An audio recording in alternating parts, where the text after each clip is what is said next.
안녕하세요. 네, W 공동체 올 수 있게 돼서 너무나 큰 영광입니다. 네, SNS 공동체를 섬기고 있는데 여러분 W 공동체가 SNS의 약 할아버지 뻘 정도 되는 것 같아요. 다 아시죠? 역사에 대해서 2006년인가요? 원래 W 공동체가 교회 안에서 SNS가 예배드리던 그 시간에 예배드리다가 밖으로 나오고 그 다음에 길이 예배드리다가 나가고 그 다음에 SNS가 들어온 거거든요. 그러니까 이제 족보로 따지면 여러분들이 SNS의 할아버지 뻘 된다라는 그런 자부심을 갖는 우리 청년들이 되기를 소망합니다. 네, 제가 기도하고 오늘 말씀 함께 나누도록 할게요. 사랑하는 주님, 지금 하나님의 말씀을 함께 나누려고 하는데 이 말씀 가운데 하나님의 음성을 듣게 하시고 깨닫게 하시며 깨달은 대로 살아갈 수 있는 용기를 허락하여 주시옵소서. 사랑하는 예수님의 이름으로 기도합니다. 아멘. 네, 여러분 피곤하시죠? 근데 뭐 예도 있고 아니오도 있고 네, 정신이 없어요. 네, 최대한 빨리 끝내보도록 하겠습니다. 네, 본심은 거기에 있었어요. 네.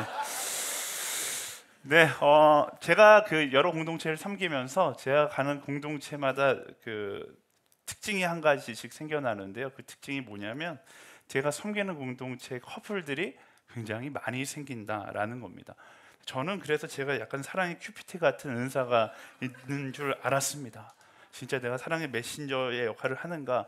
그렇지 않죠. 왜 그런가 이유를 분석해 봤더니 가는 곳마다 제가 선교해야 된다 하면서 아울리치 팀을 많이 만들고 국내 아울리치 팀도 막 늘어나다 보니까 제가 SNS 공동체 처음 가서 했었던 게 아울리치 팀을 10배로 늘린 거였어요. 3개의 국내 아울리치였는데 30개의 국내 아울리치로 처음에 엄청나게 입이 이렇게 나와서 불만을 토로했는데 아울리치를 통해서 은혜도 굉장히 많이 받지만 아울리치를 통해서 또 수많은 커플들이 생겨나는 것을 경험하게 됩니다. 여러분 연인 되기 원하시면 선교할지어다. 네, 우리 옆 사람에게 선포하겠습니다. 선교할지어다. 네. 어쨌든 공동체 담당 목회자로서 커플들이 생기는 건 굉장히 좋은 일이지만 반대로 걱정도 굉장히 많이 늘어납니다. 왜? 커플이 된다고 해서 바로 결혼하지 않기 때문에 그렇죠. 경험상 확률로 봤을 때 만나서 결혼할 수 있는 확률이 얼마나 될까요? 100%면 너무나 좋겠지만 제 경험상으로는 한 50% 정도 되는 것 같아요. 만나고 헤어지고 만나고 헤어지고. 저는 그 청년부에서 만나고 헤어지는 이런 일들이 자연스러웠으면 좋겠어요. 헤어지는 게 이상한 게 아니라 안 맞으면 헤어질 수도 있는 거예요. 그것 때문에 너무 힘들어할 필요도 없고 그것 때문에 이상하게 볼 필요도 없는 거죠. 근데 이제 아무리 제가 이렇게 이야기해도 많은 커플들이 헤어지고서 슬럼프를 경험하게 됩니다. 그리고 이런 인생의 슬럼프는 자기에게도 어렵지만 공동체 가운데도 큰 어려움을 줄 때가 많이 있죠. 정말 이별 한 번 잘못했다가 인생이 절망의 나락으로 빠지는 경우를 많이 봤습니다. 매우 긍정적인 지체였는데 여자친구랑 한번 헤어지고 나서 인생의 자존감을 잃어버린 채 패배감에 젖어 살아가는 사람도 봤고요. 거룩한 인생을 살던 홀리맨이었는데 한번 헤어지고 나서 이별 후에 술과 쾌락에 빠져 살아갔던 그런 친구도 있습니다. 매사에 열심이고 긍정적이었던 리더였는데 한번 이별을 경험하고서 모든 것에 무기력증을 경험하고 아무것도 할 수 없다라고 고백했던 그런 사람들도 있었습니다. 제가 이런 이야기하면 목사님 왜 내 이야기를 설교에서 합니까? 라는 사람들이 생기는데 그렇게 생각하는 사람들 당신이 맞습니다. 그렇게 생각한다면 어서 그 절망으로부터 벗어나야 하는 거예요.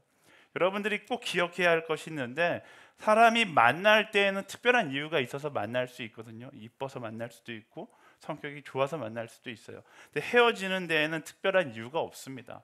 그냥 서로 맞지 않기 때문에 헤어지는 거예요. 안 맞는데 결혼하면 그게 더 문제인 것이죠. 헤어짐에 있어서 오히려 감사하고 의미를 너무 많이 부여하려고 하지 마십시오. 의미를 부여하려고 하면 할수록 더 큰 절망이 인생 가운데 찾아오고, 문제는 뭐냐면 그 절망이 인생 가운데 찾아올 때 딱 그 문제만 절망감을 갖고 바라보면 되는데 그 문제뿐만 아니라 모든 문제를 다 절망의 시선으로 바라보게 된다라는 게 문제죠. 여러분 주변 보세요. 그렇게 절망에 빠져 살아가는 사람은 한 가지 문제만 절망적으로 바라보지 않습니다. 부정적인 사람은 한 가지 문제만 부정적으로 보지 않아요.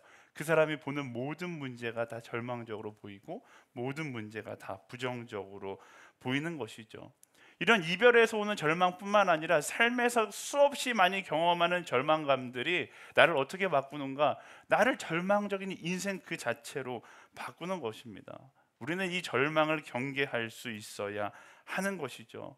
만약 이 절망에 빠져서 절망의 시선으로 세상을 바라보는 사람들이 있다라면 빨리 그 절망의 안경을 벗을 수 있어야 하는 것입니다. 오늘 말씀에 보면요, 이 절망에 빠져 있는 두 제자가 등장하죠. 이 두 사람이 예수님의 부활의 소문을 들었습니다. 근데 그 부활을 믿지 못해요. 왜? 그들이 갖고 있는 절망감의 상처가 너무 크다 보니까 좋은 소식조차 거짓이야, 그럴 리가 없어, 이런 절망의 시선으로 바라보게 되는 것이죠. 그래서 예수님의 부활의 소식 앞에서 여전히 믿지 못하고 여전히 절망의 발걸음을 걸어가고 있는 것입니다. 우리가 말씀을 보면서 더 황당한 것은 그들이 엠마오를 향해 내려가고 있는데 어떤 일이 일어나요? 그 길 가운데 예수님께서 나타나셔서 가면을 쓰신 것도 아니고 함께 걸어가고 있는데 그들은 그가 예수님이라는 사실을 알지 못합니다. 왜? 절망의 시선이 그들의 눈을 가려버렸기 때문에. 설마 예수님께서 부활하셔서 우리와 함께 하겠어? 그 가능성 자체를 머릿속에서 지워버렸기 때문에 오직 슬픔과 절망에만 집중하니까 예수님께서 부활하셔서 그들 옆에 서 계신데도 그 기쁨을 누리지 못하고 있는 것이죠. 절망에 빠진 사람들은 어떤 사람들인가? 이처럼 내 삶 가운데 희망적인 일들이, 가능성이 있는 일들이 일어날 가능성이 전혀 없다라고 생각하는 사람들, 이게 절망에 빠진 사람들의 모습입니다. 여러분의 삶 가운데 이런 모습이 있다면 그 절망으로부터 벗어나야 하는 거예요.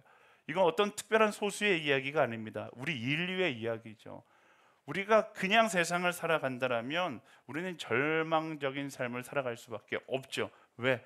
우리는 죽음을 향해 가고 있는 사람이기 때문에 그렇습니다. 그래서 세상을 살아가며 오늘을 묵상하다 보면 저절로 우리 인생은 절망적일 수밖에 없어요. 우리가 그냥 삶을 살아가다 보면 우리의 삶은 저절로 부정적일 수밖에 없습니다. 모든 것이 불가능해 보이고 모든 것이 부정적으로 보일 수밖에 없어요. 그렇다면 어떻게 인생의 절망으로부터 우리는 벗어날 수 있는가? 그 해답이 오늘 말씀 가운데 나타나죠. 25절부터 27절까지 말씀 함께 읽어보겠습니다. 시작. 예수께서 그들에게 말씀하셨습니다.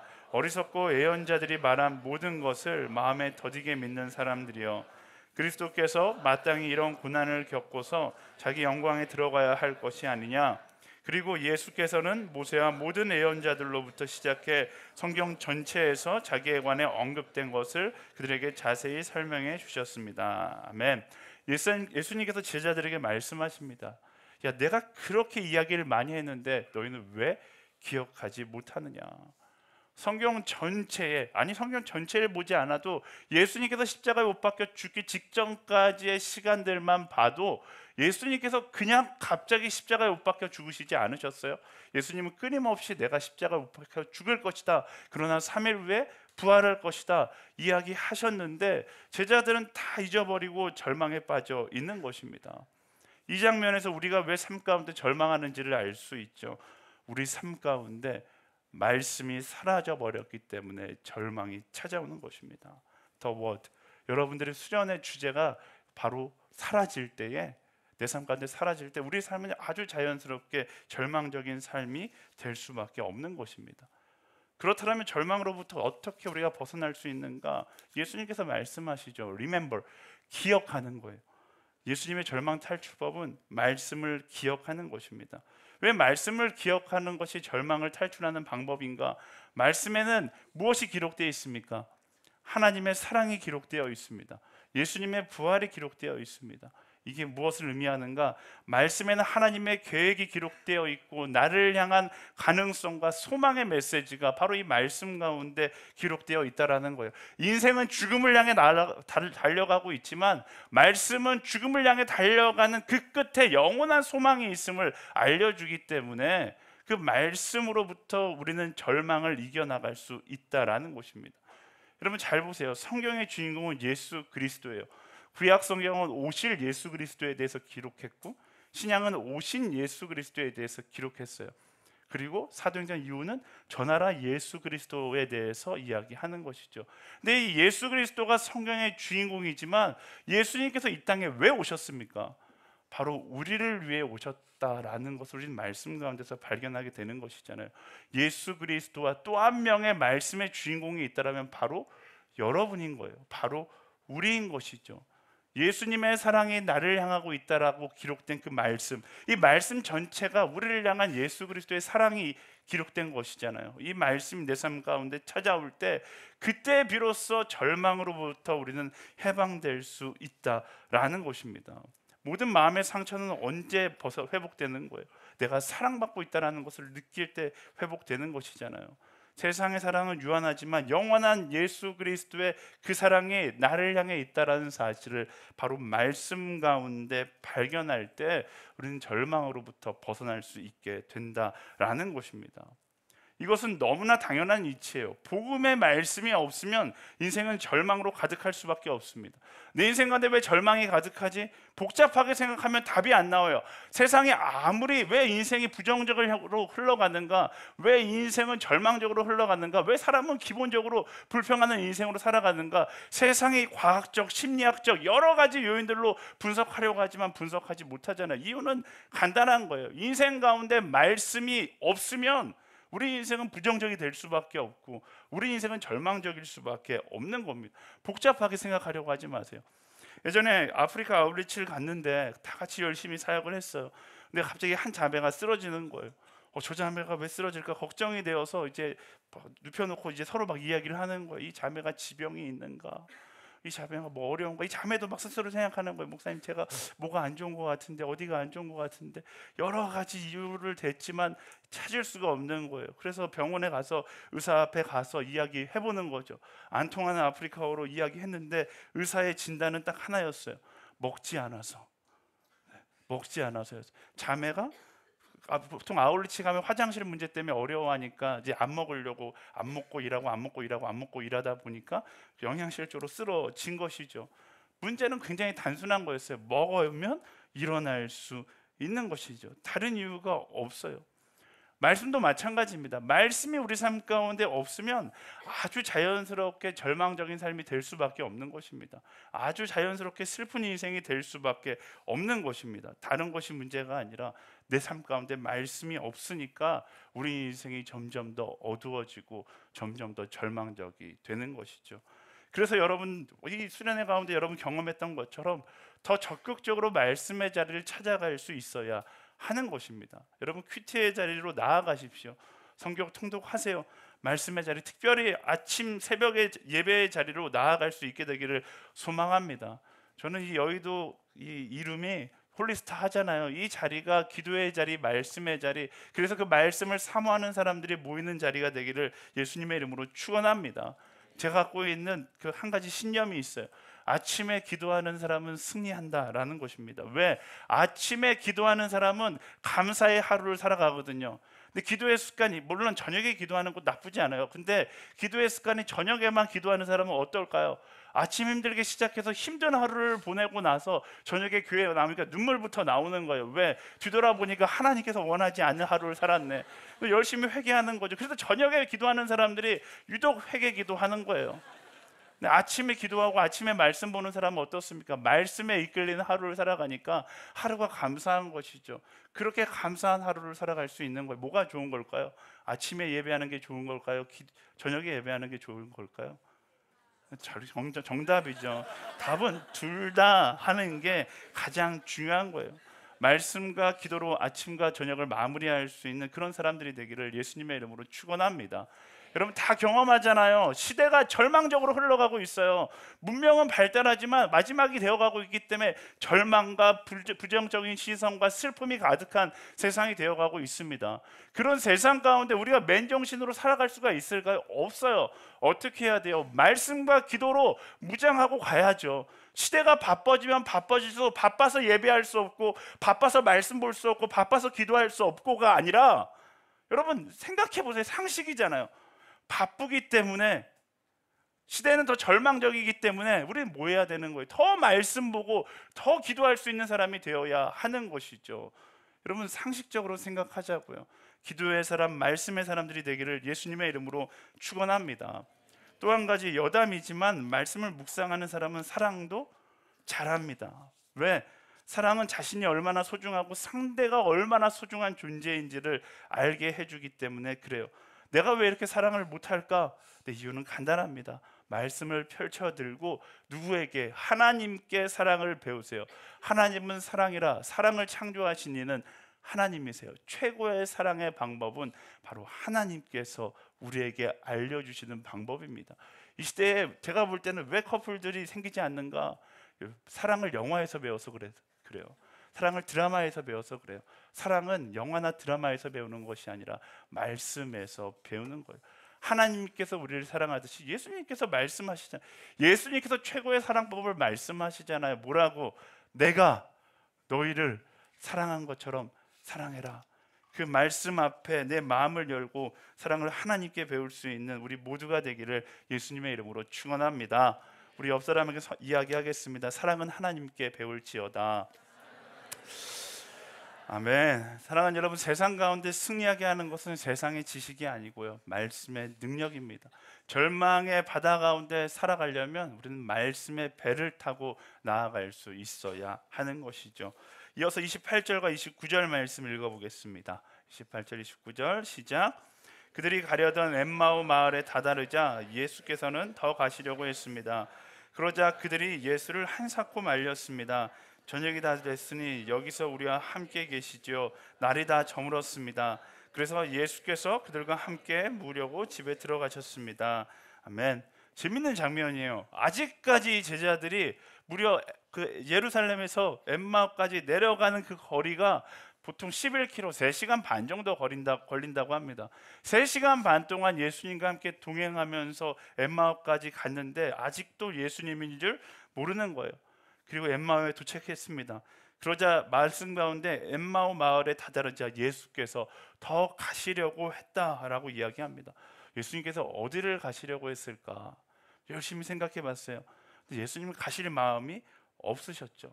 그래서 원어 성경을 펼쳐보니까 원어 성경에 뭐라고 기록되냐면 예수님께서 더 가시는 척을 하셨다라고 기록되어 있더라고요. 예수님의 마음은 어떤 마음이에요? 어디 가려고 하는 마음이 아니라 제자들이 나를 붙잡아 주기를 기다리는 마음이셨다라는 것입니다. 연애할 때 그러잖아요. 좋아하는 사람 집 앞에서 막 머물고 있다가 어슬렁거리다가 좋아하는 사람이 나타나면 여기 웬일이야? 이러면 뭐라 그래요? 지나가다 우연히 들렸어. 그러면 이제 그러는 거죠. 이제 가봐야지.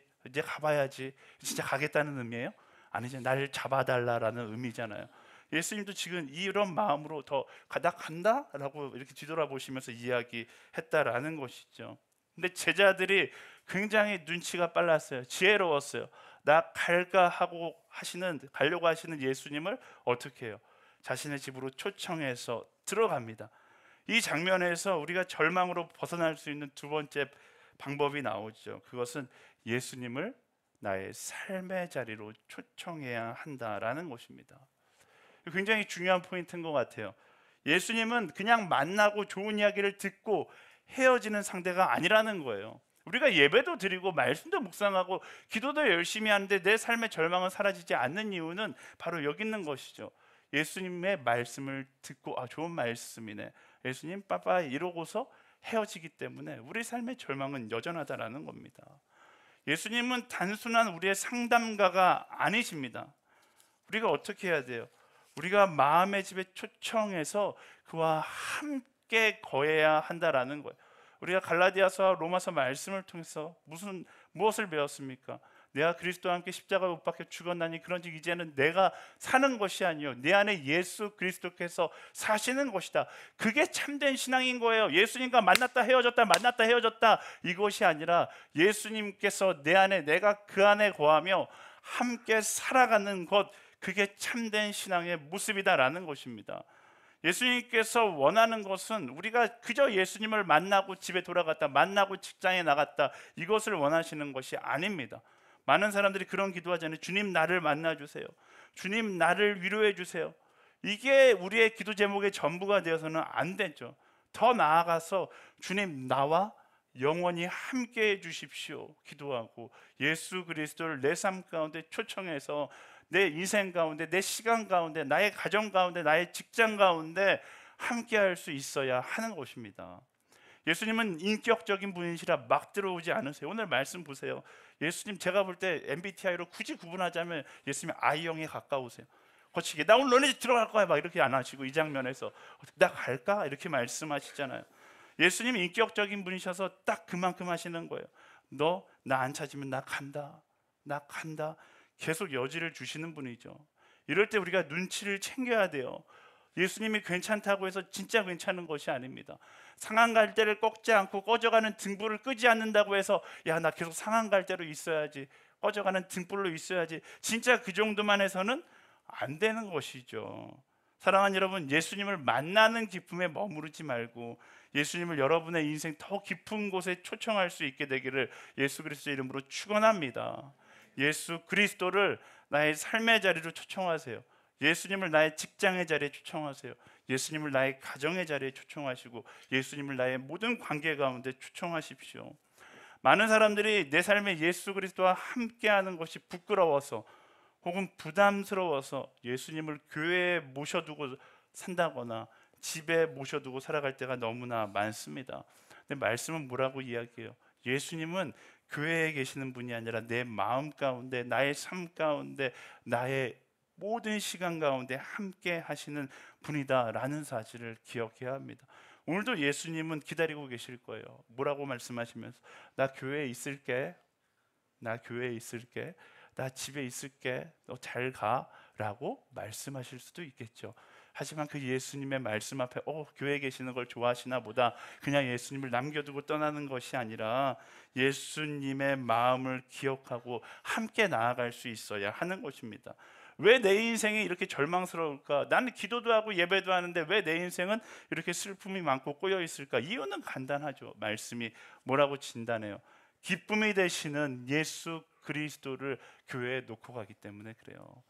내 삶 가운데 그분을 초청하십시오. 사랑하는 여러분, 얼마나 여러분의 삶 가운데 예수님의 자리가 있습니까? 얼마나 예수님과 동행하고 있어요? 아주 단순한 것부터 시작하자고요. 여러분, 식기도할 때 당당하게 기도하세요. 많은 사람들이 식기도할 때 기도하면 민폐래요. 뭐가 민폐예요? 나 혼자 기도하는데 당당하게 직장 가운데, 가정 가운데 식기도하세요. 적어도 이 설교 들었으니까 이번 주는 식기도 1분 이상 하는 거예요. 너 뭐해? 하나님께 영광 돌리고 먹으려고. 그렇게 기도할 수 있는 사람들이 되기를 소망합니다. 수련회 갔다 와. 더 워드. 여러분, 아예 말씀이라는 주제로 수련회 했어요. 이제 어떻게 해야 돼요? 적어도 일주일 동안은 직장에 가서 성경 펼쳐서 들고 읽고 직장 가운데서도 함께 하시는 하나님을 당당하게 여길 수 있는 사람이 되어야 하는 거죠. 신회도 마찬가지고요. 아울리치도 마찬가지예요. 여러분의 삶 가운데 예수님을 초청할 수 있는 모든 부분에 예수님을 초청하고 혼자 고민하는 것이 아니라 나와 함께하고 계신 예수님과 함께 고민할 수 있는 사람들이 되어야 하는 것입니다. 직장 가운데 믿는 사람인 듯 안 믿는 사람인 듯 다니는 것이 아니고 직장 가운데 오히려 당당하게 선포하세요. 예수님께서 나와 함께 동행하시기에 내가 당신을 위해 기도하겠습니다. 당신이 예수님을 믿든 믿지 않든 나는 당신을 위해 기도하는 사람이 되겠습니다. 이야기할 수 있는 사람이 되어야 하는 것이죠. 언제까지 너 교회 다녔어? 이 말을 듣고 살아야겠어요. 네? 내가 당신을 위해 직장 가운데 기도하는 사람이 되어서 나의 직장 가운데 나를 통해 예수님께서 함께 하신다는 것을 바로 보여줄 수 있는 사람들이 되기를 예수님의 이름으로 축원합니다. 누가복음 9장 26절 말씀에 이렇게 이야기하세요. 다 같이 읽겠습니다. 시작. 내 말을 부끄러워하면 인자도 자기 영광과 아버지와 거룩한 천사들의 영광 가운데 올 때 그를 부끄러워할 것이다. 우리가 예수님을 부끄러워하면 예수님도 우리를 부끄러워할 수밖에 없다는 거예요. 반대로 내가 예수님을 자랑스럽게 생각하면 예수님도 우리를 자랑스럽게 생각하는 것입니다. 삶의 자리에서 그 예수님과 함께 동행하며 자랑스럽게 예수를 자랑할 수 있는 우리 모두가 되기를 예수님의 이름으로 축원합니다. 30절과 31절 말씀 읽어보겠습니다. 시작. 예수께서 그들과 함께 상에 기대어 앉아 빵을 들고 감사 기도를 드린 후 떼어 그들에게 나눠주셨습니다. 그제서야 그들의 눈이 열려 예수를 알아보았습니다. 그러나 곧 예수께서 그들의 눈앞에서 사라지셨습니다. 아멘. 두 가지 단계를 들었어요. 첫 번째, 예수님의 말씀을 그들이 듣고 기억했고, 그 다음에 예수님을 그들의 집에 모셨어요. 근데 아직까지 예수님을 알아보지 못합니다. 근데 언제 그들이 예수님을 알아보게 되는가? 오늘 30절 말씀에 예수께서 감사 기도를 드린 후에 빵을 떼실 때, 빵을 떼어 나눠줄 때 말씀은 그제야 그들이 눈이 열렸다라고 이야기하고 있습니다. 이 장면 무엇이 뭔가 이상하지 않습니까? 예수님은 지금 초청받아서 집으로 들어간 손님이에요. 손님이 갑자기 밥을 먹자고 쫙 밥을 다 차렸는데 갑자기 손님이 일어나더니 빵을 들고 빵을 떼는 것이죠. 뭔가 어색하잖아요. 빵은 누가 떼는 거예요? 집의 주인이 떼는 것입니다. 그런데 이 장면에서 예수님께서 빵을 떼고 계세요. 이 장면에서 우린 세 번째, 우리가 왜 절망적인 삶을 살아야만 하고 어떻게 절망적인 삶으로부터 벗어날 수 있는가, 그 답을 알 수 있습니다. 우리 인생이 왜 절망적인가? 바로 내가 빵을 떼는 인생을 살아가려고 하기 때문에 그런 것입니다.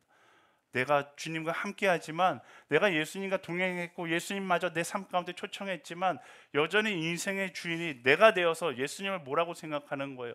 예수님, 내가 하는 거 도와주세요. 헬퍼의 입장으로, 예수님 내가 이거 해달라고 하면 해주세요.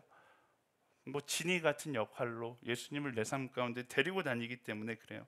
근데 오늘 말씀은 무엇을 이야기합니까? 언제 우리가 절망으로부터 벗어날 수 있는가? 세 번째, 예수님을 내 인생의 주인의 자리에 세워야지만 우리가 절망으로부터 벗어날 수 있다라는 것입니다. 오늘 말씀이 바로 그것을 이야기하잖아요. 그들이 빵을 떼는 것이 아니라 예수님께서 주인 되어 빵을 떼어 주실 때 그들의 눈이 열려서 그가 예수 그리스도라는 사실을 알게 되었다라고 이야기합니다. 사랑하는 여러분, 인생의 주인의 자리에, 우선순위의 자리에 예수 그리스도를 세울 수 있는 우리 모두가 되기를 예수님의 이름으로 축원합니다. 예수를 위해서 살아가는 사람이 되어야 하는 거예요. 예수님 나 성공하게 해주세요. 이건 우선순위가 잘못된 것이죠. 예수 그리스도의 그 사랑을 이야기하기 위해서 성공을 구하는 사람이 되어야 하고, 예수 그리스도의 복음의 증인이 되기 위해서 재물이 필요하다면 그때 재물을 구하는 사람이 되어야 하고, 예수를 위해 성공하고 예수를 위해 돈을 구할 수 있는 그런 사람이 되어야 하는 것. 인생의 우선순위가 나 중심에서 예수 그리스도가 중심이 되고 예수 그리스도가 주인이 되는 그런 삶을 살아갈 때, 그때 비로소 내 삶 가운데 찾아와 있는 모든 절망들이 떠나가게 되는 것입니다. 크리스찬이란 타이틀을 가지고 살아가는데 왜 피곤한 인생이 되는가? 나는 예배도 하고 주님도 모시고 내 마음 가운데 주님과 함께 나간다고 생각하는데 왜 내 삶은 여전히 절망적인가? 바로 이곳에 있죠. 그것은 예수님과 거꾸로 된 관계 가운데 살아가니까 그런 거예요. 예수님께 내 인생이라는 빵을 내어 드리세요. 그리고 그가 내 인생을 사용하실 때 내 삶 가운데 절망이 떠나가게 되는 것입니다. 착각하지 마세요. 내가 예수님의 주인이 아니라 예수님이 내 인생의 주인입니다. 우리가 이것을 너무나 당연하게 알고 있지만 내 삶 가운데 너무나 당연하게 반대로 살아갈 때가 많아요. 기억하세요. 내가 예수님의 주인이 아니라 예수님께서 우리의 주인이십니다. 우리 옆 사람에게 이야기해 주겠습니다. 예수님께서 당신의 주인이십니다. 이렇게 이야기해 줄까요? 아멘. 마지막으로 33절에서 35절 말씀 함께 읽겠습니다. 시작. 그들이 즉시 일어나 예루살렘으로 돌아갔습니다. 가서 보니 거기에는 11 제자가 다른 사람들과 함께 모여 있었습니다. 이들이 말했습니다. 주께서 참으로 살아나셨고 시몬에게 나타나셨다. 그러자 그 두 사람도 길에서 있었던 일과 예수께서 빵을 떼어 주실 때 그들이 그분을 알아본 일을 이야기해 주었습니다. 아멘. 말씀을 듣고 예수님을 초대하고 예수님을 주인의 자리에 앉히자 제자들의 눈이 열려서 절망감에 사로잡혀 있었던 과거의 시간은 떠나가고 소망의 시간이 시작되는 것을 볼 수 있습니다. 제자들이 이 사실을 깨달았던 것이 저녁 늦은 밤이었다라고 말씀은 이야기합니다. 근데 그들은 어떻게 하는가? 그들의 시간과 장소에 상관없이 예루살렘으로 뛰어 올라가기 시작합니다. 이 길은 쉬운 길이 아니에요. 말씀드렸듯이 11km, 지금처럼 러닝화가 잘 갖춰지고 포장된 도로를 막 뛰는 것이 아니라 길도 험했을 것이고 당대에는 산의 산적들도 많았기 때문에 올라가는 길 자체가 위험했을 수도 있습니다. 근데 이들은 그런 거 고려하지 않았어요. 그들이 뛰었던 11km, 두려움의 11km였을까요? 절망의 11km였을까요? 아니요, 기쁨과 소망으로 가득 찬 11km였을 겁니다. 이유는 간단하죠. 그들의 눈이 열려서 부활의 소식을 전해야 된다라는 사명이 그들에게 있기 때문에 그렇죠. 사랑하는 여러분, 우리는 부활의 기쁨을 경험한 사람입니다. 그 기쁨을 경험한 사람들은 어떻게 되는 거예요? 그냥 간직하고만 있을 수 없는 것이죠. 모든 절망을 뒤로하고 부활의 소식을 전하기 위하여 기쁨의 다름질을 할 수 있어야 하는 것입니다. 사랑하는 여러분, 부활의 기쁨에 대한 우리의 반응은 바로 이 복음의 전함입니다. 예수님의 십자가 사랑에 대한 우리의 순전한 반응도 바로 이 복음의 전하는 사명인 것이죠. 우리는 절망을 나누는 사람이 아니라 바로 이 기쁨을 나누는 사람인 것이죠. 절망을 뚫고 기쁨을 나누는 여정에 동참할 수 있는 참된 그리스도인들이 되기를 예수님의 이름으로 축원합니다. 마지막으로 32절 말씀 한 번 더 읽도록 하겠습니다. 시작. 그들이 서로 물었습니다. 길에서 그분이 우리에게 말씀하시고 성경을 풀어주실 때 우리 마음이 뜨거워지지 않았느냐. 아멘. 제자들은 예수님께서 그들의 마음을 뜨겁게 만들었다는 사실을 뒤늦게 깨닫게 됩니다. 그리고 그 뜨거운 심장이 그들을 움직이게 만든 것이죠. 절망으로 인해 차가워진 가슴을 가졌던 제자들이 어떻게 했어요?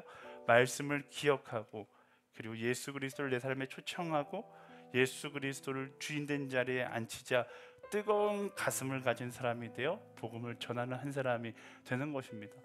저는 여러분들이 별로 이렇게 말씀을 잘 기억하지 못한다는 사실을 아주 잘 알고 있습니다. 그래서 기억하기 쉽게 세 단어로 정리했어요. 첫 번째, remember, 기억하는 거예요. 예수님께서 말씀하셨던 그 말씀을 펼쳐들고 나를 향한 하나님의 사랑을 기억하고 우리를 향한 하나님의 계획하심을 기억하는 것이죠. 두 번째, invite, 예수님을 내 삶 가운데 초청하는 거예요. 예수님을 교회에 놔두고 가지 마세요. 예수님을 집에 큐티책 안에다 놔두고 가지 마세요. 내 삶 가운데 초청하고 주님과 함께 나아가는 것이죠. 세 번째, serve, 예수님을 주인된 자리에 올리고 나는 그분을 섬기는 삶을 살아가는 것입니다. 바로 remember, invite, serve, 우리가 이 세 단어가 나의 삶 가운데 고백되어질 때 그때 모든 절망은 사라지고 절망을 뚫고 복음으로 세상을 변화시키는 뜨거운 마음을 가진 그리스도인들이 되는 것입니다. 세상에 좌지우지 되는 것이 아니라 이 뜨거운 마음을 가지고 세상을 변화시키는 그런 그리스도인 한 사람 한 사람, 그런 W 공동체가 되기를 예수님의 이름으로 축원합니다. 아멘. 네, 다 같이 가슴에 손을 올리고 저와 함께 선포하겠습니다. 제가 선포할 때 여러분 함께 선포해 주세요. 내가 기억하겠습니다. 예수님을 초청하겠습니다. 주인 되신 예수님을 섬기겠습니다. 아멘. 모든 절망을 이기게 하신 그 하나님, 우리는 슬퍼할 필요가 없는 거예요. 절망 가운데, 낭만 가운데 어려워할 필요가 없습니다. 왜? 모든 절망을 이기시고 예수님께서 우리와 함께 하시고 예수님께서 우리와 동행하시며 영원한 소망을 약속하셨기 때문에 그렇죠. 우리의 영원한 소망 되신 그 하나님께, 그 예수님께 우리 감사와 영광의 박수 함께 드리며 나아가겠습니다. 우리 함께 기억하고 초청하고 세우기를 소망하는 마음으로 우리 다 같이 자리에서 일어나서 함께 찬양하며 나아가겠습니다.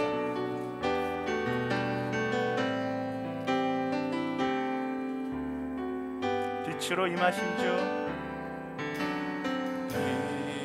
빛으로 임하신 주, 그가 나의 절망을 비추십니다. 나의 어둠을 비추시네.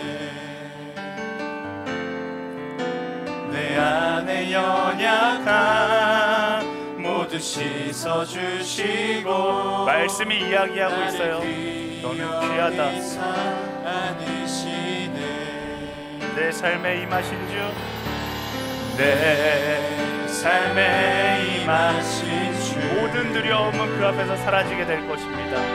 모든 두려움 덮으시네. 나의 모든 것 주님만 의지하리. 눈을 들어 주님만 바라보리.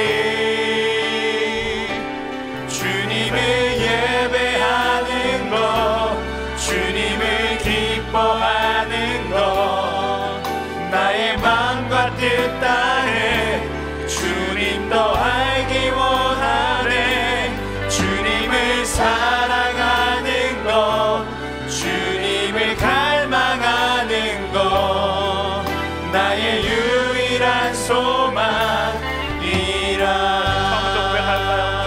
임하신 주,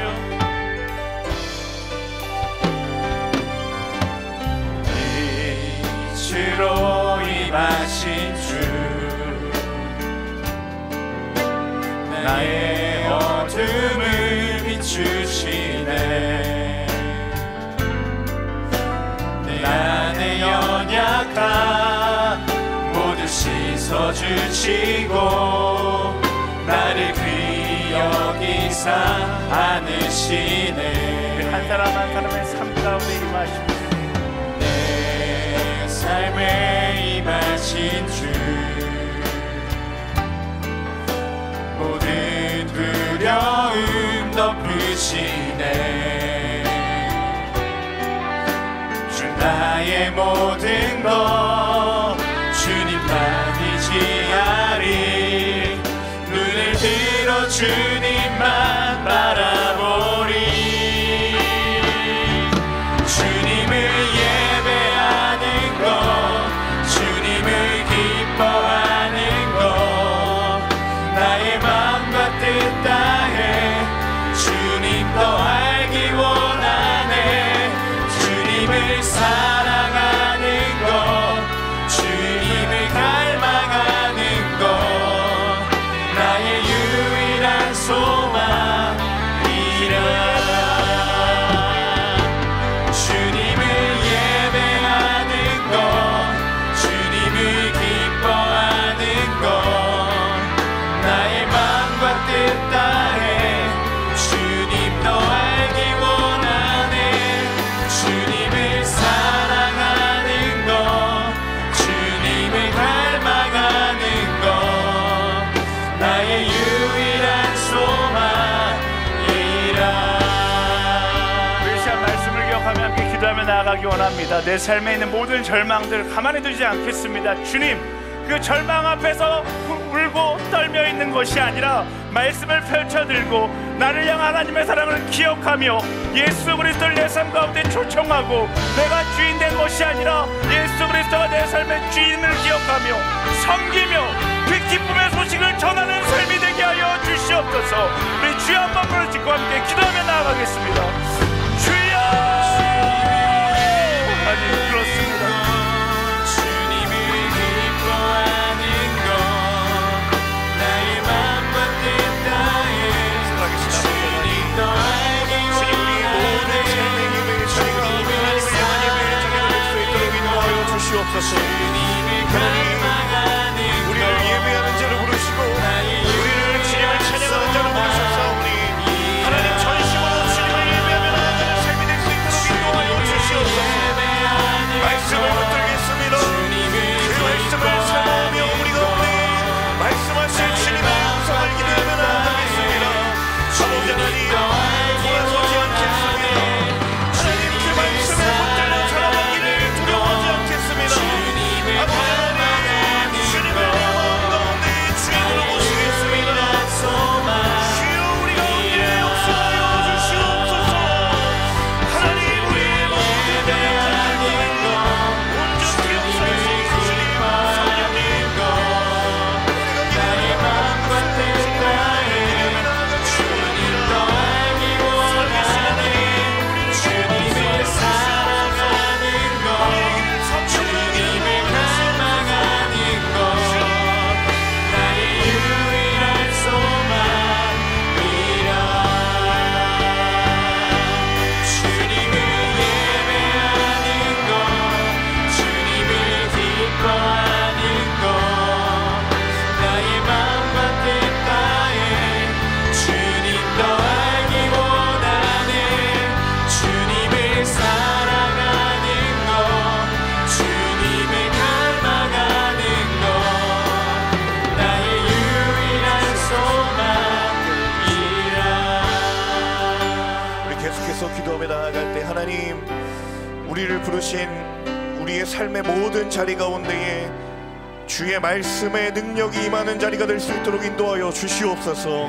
하나님 나를 부르신 가정 가운데 예수님이 주인 되시는 역사가 일어나게 하여 주시옵소서. 나를 부르신 일터 가운데 하나님 주인 되어주셔서 성령의 능력이 날마다 일어나게 하여 주시옵소서. 우리의 학교와 가정과 일터 가운데에 주님 주인 되어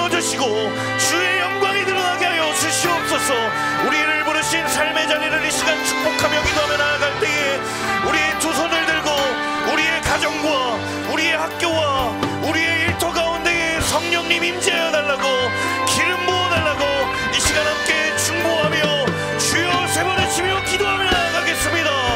주여 주여 주여 하나님 임하여 주시옵소서. 하나님 주님 우리의 가정 가운데 주의 말씀을 능력하시게 주시옵소서. 내 맘에 예배 무너지게 하여 주시옵소서. 내 모든 것 맡기며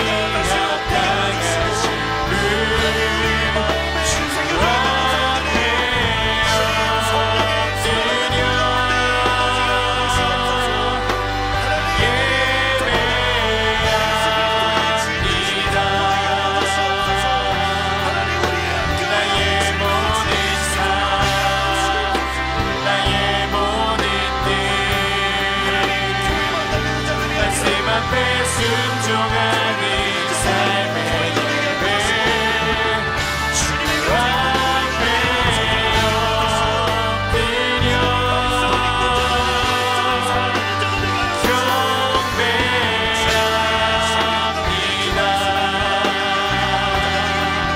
온전한 예배 내 맘의 예배 내 모든 것 나가신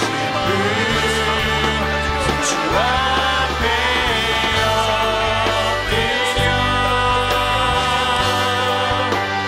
예배합니다.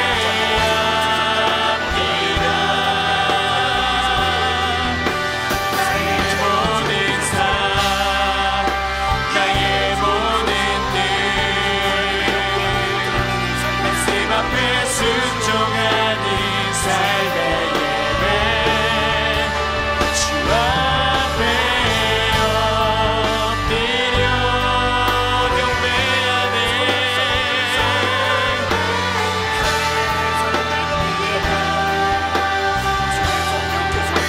온전한 예배 내 맘의 예배 내 모든 것 받기 나가신 주 앞에 엎드려 주님을 예배합니다. 나의 모든 삶 나의 모든 뜻 말씀 앞에 순종하는 삶의 예배 드리기 원하네. 우리 마지막으로 한 번 더 기도할 때 하나님 1박 2일 동안 주신 은혜를 주님 마음에 붙들며 세상 가운데로 나아갑니다. 하나님 주신 은혜가 땅에 떨어지지 아니하도록 우리의 결단과 우리의 고백 가운데에 주의 성령으로 기름 부어 주시옵소서. 다시는 세상의 어떤 것에 우리의 마음의 시선을 빼앗기지 않게 하여 주시고 세상에 하나님을 대적하는 모든 악한 것에 주의 말씀으로 승리하는 역사가 삶의 곳곳마다 일어나게 하여 주시옵소서. 하나님의 자녀들이여 주의 말씀으로 세상을 이길지어다. 하나님의 자녀들이여 주의 말씀의 권능으로 세상을 이길지어다. 우리 결단하며 주의 도우심을 구하며 시간 다시 한번 마지막으로 기도할 때에 간절한 마음으로 주여 한번 치며 기도하겠습니다. 주여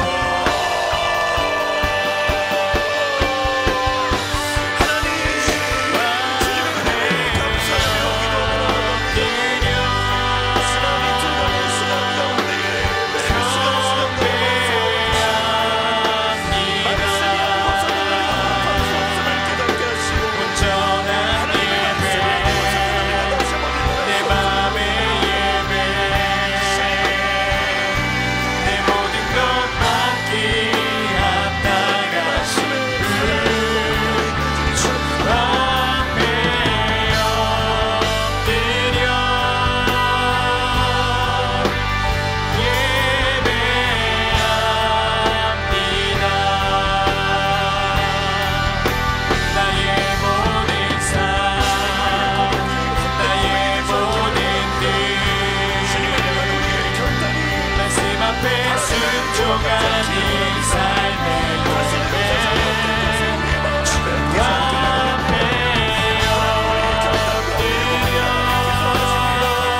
하나님, 우리가 하나님 손에 붙들려 있지 않으면 이 세상 가운데에 단 한 걸음도 내디딜 수 없다라는 사실을 너무도 잘 알고 있음에도 불구하고 마치 내 힘으로, 내 능력으로, 내 의지로 이 세상을 살아갈 수 있을 것이라고 생각했던 우리의 어리석은 마음들을 오늘 다시 한번 주신 말씀을 붙들며 하나님 앞에 우리의 연약한 마음을 내려놓습니다. 하나님, 주님을 기억하는 것, 주님을 우리의 삶에 초청하는 것, 그리고 주님이 우리의 인생의 주인 되시는 것이 모든 인생의 절망을 하나님 주시는 기쁨과 평강과 감사로 바꾸는 가장 유일한 하나님 주시는 주님의 능력임을 우리가 다시 한번 우리 마음 가운데 새기며 이제 우리에게 주어져 있는 그 삶의 믿음의 선한 싸움의 그 자리에서 하나님, 우리가 주께 붙들린, 그리고 하나님 손에 맡겨진 그 주님 주인 되신 인생을 살아가는 그 믿음의 발걸음을 멈추지 않게 하여 주시옵소서. 특별히 지난 1박 2일의 시간 가운데에 말씀하시고 그 말씀에 주님의 마음 알게 하시고 그 말씀에 우리의 인생의 소중함과 주님의 뜻을 우리 마음 가운데 말씀하신 주님께 감사합니다. 하나님, 그 시간이 그저 지나가는 헛된 추억의 시간이 아니라 이제 다시 우리의 삶을 주님 앞에로 내어 맡겨드리는 하나님 결단의 시간이 되게 하시고 출발의 시간이 되게 하셔서 하나님, 이 어두운 시대를 살아가는 하나님의 귀한 딸들과 아들의 믿음의 발걸음에 마지막 주님 앞에 서는 그날에 하나님, 우리가 주님 앞에 믿음의 경주를, 그 선한 싸움을 포기하지 않고 지금까지 달려왔다고 고백할 수 있는 그 귀한 믿음의 고백으로 주께 영광을 올려드리는 하나님의 자녀들 모두가 될 수 있도록 인도하여 주시옵소서. 그렇게 행하실 주님의 이름을 찬양하고 감사드리며 이 모든 말씀 살아계신 주 예수님의 이름으로 기도합니다. 아멘. 그렇게 행하실 주님께 우리 감사와 영광의 박수 올려드리겠습니다.